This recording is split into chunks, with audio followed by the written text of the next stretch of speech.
আমার পোষা পাখি মিঠু, রুবিনা এবং সাবিনা, এবং এরা সকলেই আমার বন্ধু। আজ আমার চাচাতো বোন রুমি আপার বাচ্চার প্রথম শক্ত খাবার খাওয়ানোর অনুষ্ঠান করতেছি। দেখো দেখো আমাকে পড়ি আইছে, পড়ি আসছে, পড়ি আসছে, আমাকে পড়ি আসছে, দেখো দেখো।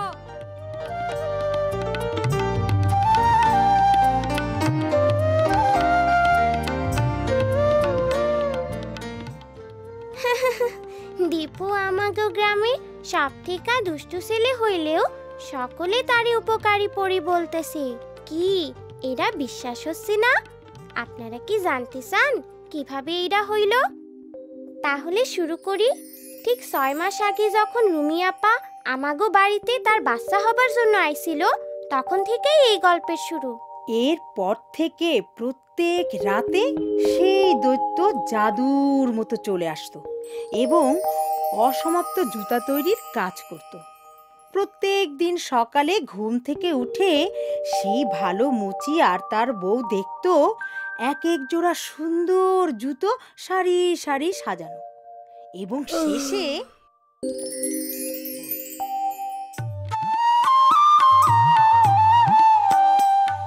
পরের দিন আমরা সব বন্ধুরা মিলে ভাবতেছিলাম কিভাবে ছুটির দিনগুলো কাটাবো।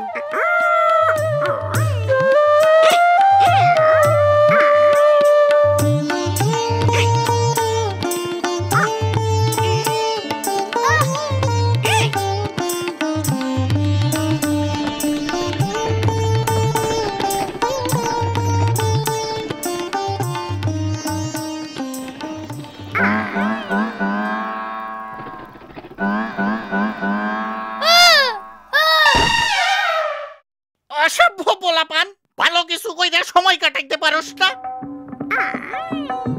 যা তোর হা, তোর হা, তোর হা।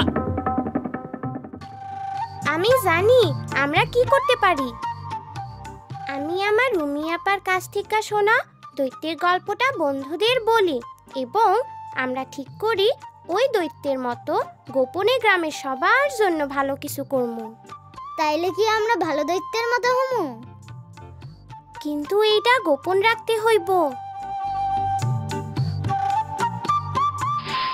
তারপর কয়েকদিন আমরা অনেক ভালো কাজ করছিলাম।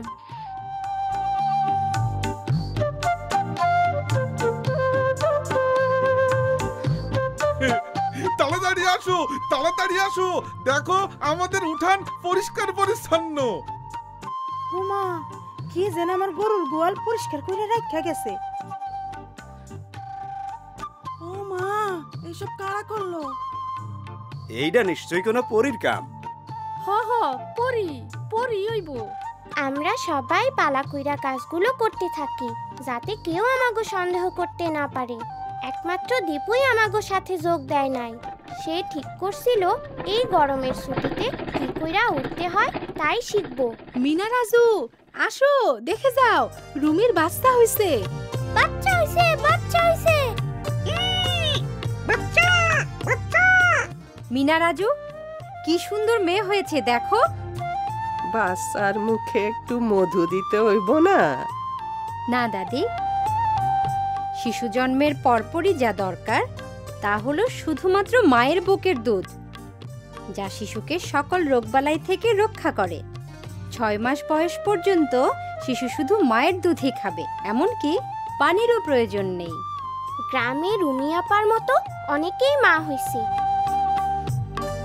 কিন্তু রুমি আপার কোনো সমস্যা না হইলেও অন্য মায়েদের কিছু সমস্যা হয়েছিল। শোনো, মনে হয় আমাগো খোকন ঠিক মতো দুধ পাইতাছে না, আরে গরুর দুধও খাওয়াইতে হইব। ও না, উনি তো ঠিক বলতেছেন না।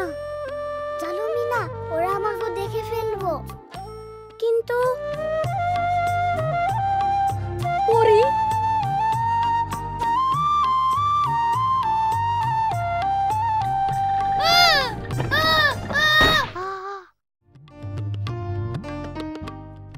এর মধ্যেই গ্রামের লোকজন ভাবতে লাগলো যে তারা পরীকেই দেখেছে। গ্রামবাসীর সকল স্থানে পরীর ব্যাপারে নানা রকম কথা বলতে লাগলো। কেউ বলল গাছের উপরে অনেক ফুল ফুটছে, সেইখানে পরী দেখছে।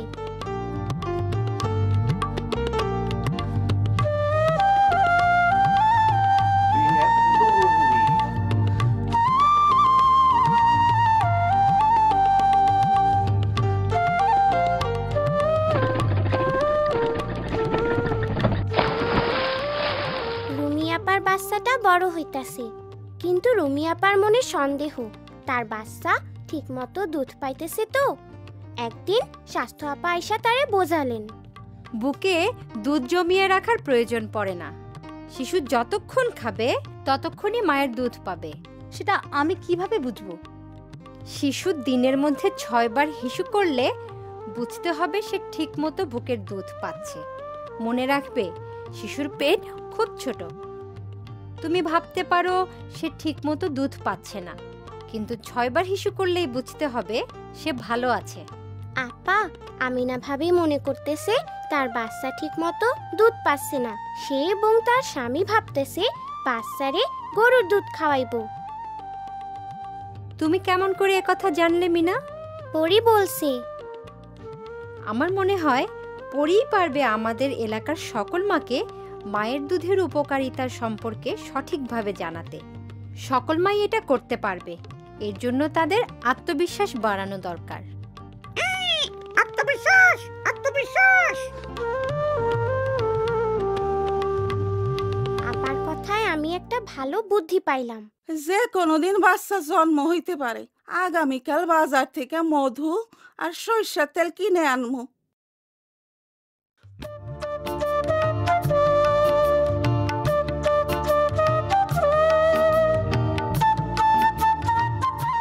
নিজের প্রতি আস্থা রাখতে হবে। 6 মাস পর্যন্ত শিশুকে মায়ের দুধ ছাড়া অন্য কিছু দেওয়া যাবে না। এ ব্যাপারে কোনো কিছু জানার থাকলে অবশ্যই স্বাস্থ্য আপার সাথে কথা বলতে হবে। পরি আমাদের সব সমস্যার কথা জানে। হ্যাঁ, পরির উপদেশ আমাকে মাইনা চলা উচিত। অবশ্যই আমরা পরির উপদেশ মাইনা চলমু। সে তো আমাকে সব সমস্যাই জানে। এইটা আবার কি? সিডি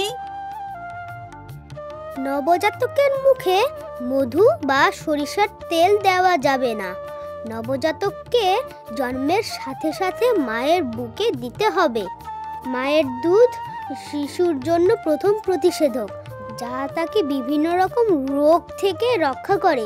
এসব বিষয়ে স্বাস্থ্যকর্মীর সাথে আলোচনা করতে হবে। ও, তাইলে তো আমরা অবশ্যই পরির কথা মাইনা চলমু।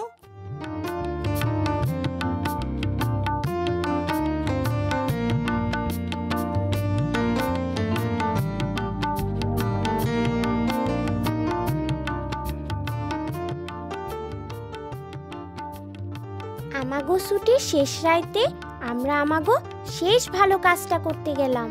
পরীর কাজ শেষ। স্বাস্থ্য আপার কথা গ্রামবাসীদের জানানো হয়েছে। তাছাড়া পরের সপ্তাহে স্কুল খুলবো।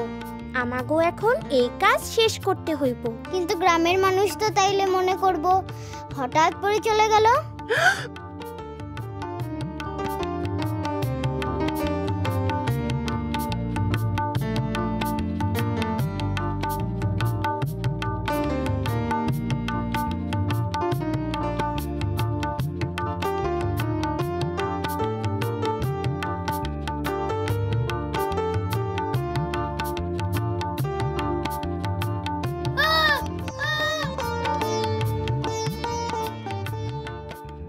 আরে পরি, আমরা পরি পাইছি। পরি পাইছি।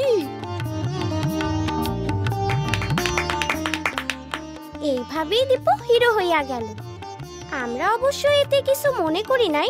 আমরা অনেক মানুষের উপকার করতে পারছি এবং স্বাস্থ্য আপার সকল তথ্য সবার মধ্যে পৌঁছাতে পারছি। আর আমরা খুব মজা করছিলাম। খুব মজা, খুব মজা।